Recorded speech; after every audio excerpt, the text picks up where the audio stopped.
Hey guys, तो एक बार फिर से आप सभी का मोस्ट वेलकम आपके ही चैनल लर्निंग विद फन पर। तो आज का जो हमारा वीडियो है ना, वो काफ़ी स्पेशल होने वाला है। हालांकि इस वीडियो के सिर्फ ये एक ही एपिसोड नहीं होगा, मैं कई सारे एपिसोड लेके आऊँगा जिसके अंदर हम सिर्फ और सिर्फ 1 महीनों के अंदर स्पोकन इंग्लिश को पूरा सीखेंगे। हाँ गाइज, अगर आप इंटरमीडिएट हो या फिर बिगिनर हो तो डोंट वरी यार, क्योंकि मैं इस वाली वीडियोस में जो हमारी ये सीरीज़ होगी वीडियोस की, उसके अंदर मैं मूवीज़ या फिर वेब सीरीज़, ठीक है, हिंदी मूवीज़ या फिर वेब सीरीज़ के क्लिप्स लूँगा।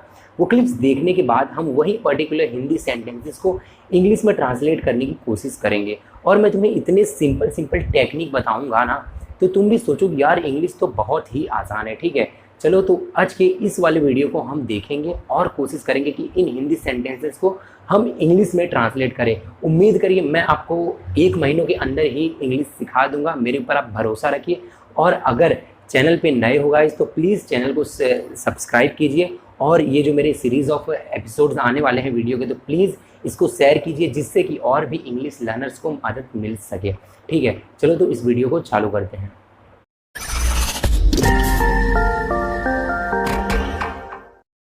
पर संदीप भैया, बहुत सारे लोग तो पावर के लिए आईएएस बनते हैं। देख भाई, पावर से बल्ब भी जलता है जो लोगों की जिंदगी में रोशनी कर देता है। पावर से करंट भी लगता है जो लोगों की जान ले लेता है। तो गाइज अभी अभी तुमने क्लिप देखा और अब हम इसे ट्राई करेंगे इंग्लिश में ट्रांसलेट करने को। ठीक है, तो यहाँ पे जो अभिलाष है वो बोलते हैं, पर संदीप भैया बहुत सारे लोग तो पावर के लिए आईएएस बनते हैं।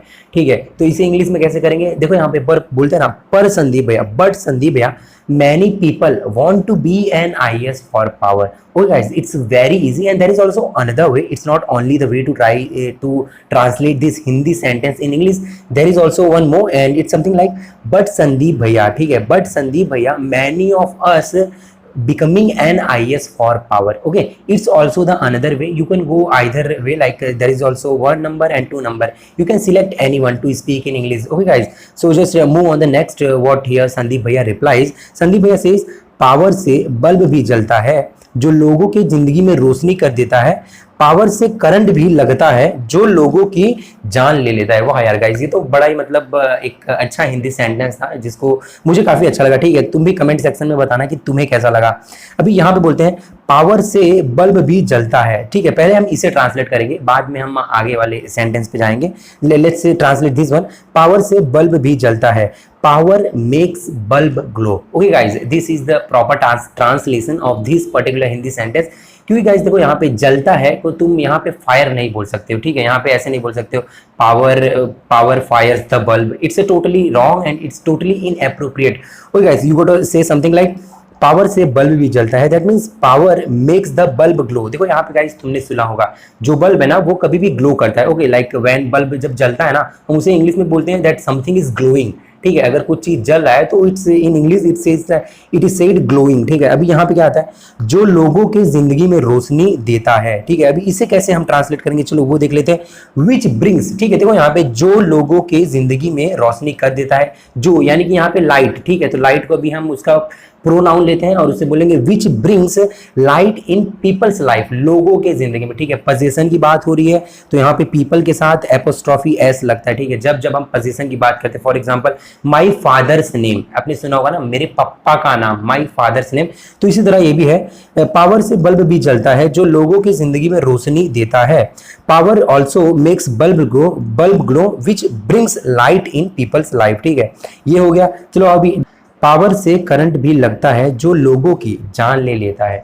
तो भी इस सेंटेंस में अगर तुम देखो गाइस तो 2 सेंटेंस से ये मिक्स्ड अप है। ठीक है, तो यहाँ पे पहला वाला जो सेंटेंस है, पावर से करंट भी लगता है, तो इट्स वेरी सिंपल। ठीक है, कैसे होगा?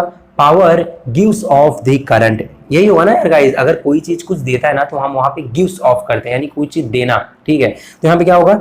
It also gives off current. यहाँ पे इट हम लोग ने इसलिए लिया हुआ है क्योंकि ऑलरेडी एक बार पावर हमने बोल दिया था, पहले ही जब बोला था ना, power also makes bulb glow. तो इसीलिए यहाँ पे हम पावर लिखो या तो इट लिखो, दोनों एक ही है। बस ये अगर इट लिखोगे तो थोड़ा सा स्टैंडर्ड इंग्लिश हो जाएगा, तुमको बंदा सोचेगा हाँ यार इस बंदे को इंग्लिश आती है। It also gives off current, power से करंट भी लगता है जो लोगों की जान ले लेता है। ठीक है, ये कैसे होगा? देखो, जो लोगों की जान ले लेता है, लेना मतलब क्या होता है? अगर हम कोई चीज किसी से लेते हैं तो टेक करते हैं ना, ठीक है, क्या करते हो तुम, अगर किसी से कुछ चीज लेते हो, you take something from other people, so it's something like which takes of people's live, ठीक है, which takes of people's lives, जो लोगों की जान भी ले लेता है। चलो आओ अभी आगे वाले सीन पे मूव करेंगे। देश की सेवा तो हर कोई कर रहा है, चाय वाले से लेकर बड़ा बिजनेसमैन, स्पोर्ट्समैन से लेकर स्पिरिचुअल गुरु, किसान, टैक्स पेयर, टैक्स तो सभी देते हैं। हाँ सब देते हैं। तो गाइज अभी अभी हमने सेकंड क्लिप देखा और जो इसका ट्रांसलेशन है ना वो बहुत ही आसान है, तो प्लीज यार कमेंट सेक्शन में एक बार तुम खुद ट्राई करना, ठीक है। चलो देखते हैं। देश की सेवा तो हर कोई कर रहा है, तो यहाँ पे देखो जब ये संदीप भैया बोलते हैं ना कि देश की सेवा तो हर कोई कर रहा है, वो एक अलग ही एक्सप्रेशन बोलते हैं, ठीक है, वो मतलब वहाँ पे कंफर्म करते हैं अभिलाष से कि देश की सेवा तो हर कोई कर रहा है ना। तो इसको देखो यहाँ पे क्वेश्चन टैग वाली बात आती है कि तुमने जरूर अपने स्कूल लाइफ में, कॉलेज लाइफ में क्वेश्चन टैग जरूर देखा होगा, ग्रामर में जो आता है ना हर बार क्वेश्चन टैग, तो यहीं पे हम क्वेश्चन टैग को यूज करते हैं। जब हम कोई चीज कन्फर्मेटरी करते हैं ना तब वहां पे क्वेश्चन टैग आता है। देखो यहाँ पे संदीप भैया क्या बोलते हैं, देश की सेवा तो हर कोई कर रहा है ना, जो यहाँ पे वर्ड आता है ना वो क्वेश्चन टैग होता है, ठीक है। चलो अभी इसे ट्रांसलेट करते हैं। एवरीवन सर्व्स द नेशन, ठीक है, everyone serves the nation, don't they, यहाँ पे हम लगाएंगे डोंट दे क्योंकि ये एक है हमारा प्रेजेंट सिंपल टेंस है, ठीक है, प्रेजेंट सिंपल टेंस का एक सेंटेंस है, इसीलिए हम डोंट दे वाला क्वेश्चन टैग लगाएंगे। अगर आपने क्वेश्चन टैग किया होगा तो जरूर आप जानते ही होंगे। एवरीबडी, देश की सेवा तो हर कोई कर रहा है, एवरीबडी सर्व्स द नेशन और एवरीवन सर्व्स द नेशन, या तो फिर तुम इसे और भी ऐसे बोल सकते हो, everyone is serving the nation. ये सब सही है, इसमें कुछ भी गलत नहीं है। आप चाहो तो तीनों में से कोई भी एक ले सकते हो। यहाँ पे everybody, everyone is, it's okay या गाइस, कुछ फर्क नहीं पड़ता है। It's a English, it's a spoken English, and when we talk about the spoken English ना guys, it doesn't matter which way you are expressing your ideas, you don't have to select the proper words or like proper sentences, it's only matters that you convey your ideas to another person who is listening you, ठीक है। चलो अभी आगे देखते हैं। चाय वाले से लेकर बड़ा बिजनेसमैन, ये हम इसे कैसे करेंगे, बहुत आसान है। From tea seller to big businessman or great businessman, it's okay, either you use great or big, it's okay, ठीक है। From tea seller to big businessman, from sportsman to spiritual guru, but यहाँ पे वापस से from लिखने की जरूरत नहीं है क्योंकि हम लोग ने आगे ही बोल दिया ना from tea seller to big businessman, तो इसीलिए हम डायरेक्ट करेंगे sportsman to spiritual guru, farmer tax payer, ठीक है, किसान टैक्स पेयर। चलो तो इसे हम एक बार देख लेते हैं। देश की सेवा तो हर कोई कर रहा है, एवरीवन सर्व्स द नेशन, चाय वाले से लेकर बड़ा businessman, from tea seller to big businessman, sportsman से spiritual guru, from sportsman to spiritual guru, किसान tax payer, farmer tax payer. Isn't it guys, बहुत ईजी है ना, तुम्हें नहीं लगता यार गाइस, बहुत ही ईजी है इंग्लिश।